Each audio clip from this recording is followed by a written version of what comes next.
ఈ రోజు మీరు చూస్తే అధ్యక్ష, అక్కడ నేను ముందే చెప్పాను, దేశంలో $18,000 పెట్టుకున్నారు. మనం అయితే 42,000 పెట్టుకున్నాం. అంటే దేశంలో పర్ క్యాపిటా ఇన్కమ్ $18,000 అయితే ఇక్కడ ఆంధ్రప్రదేశ్ లో $42,000 పెట్టుకున్నాం.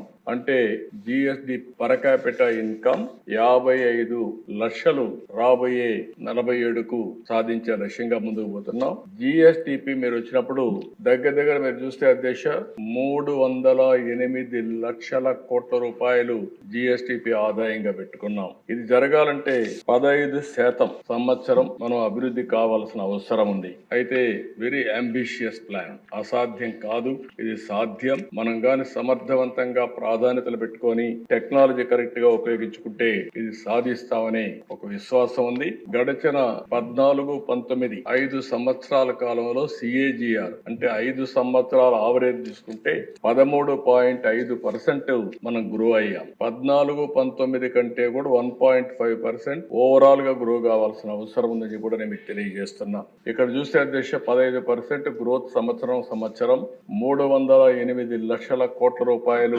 GSTP contribution, per capita income 55 లక్షలు. మ్యాక్రో టు మైక్రో అప్రోచ్, ఇక్కడి నుంచి రాష్ట్ర స్థాయి నుంచి అన్ని డిపార్ట్మెంట్ నుంచి లాస్ట్ మైల్ లో ఫ్యామిలీ వరకు ఇంటిగ్రేట్ చేయాలనేది ఇందులో ప్రధానమైన లక్ష్యం.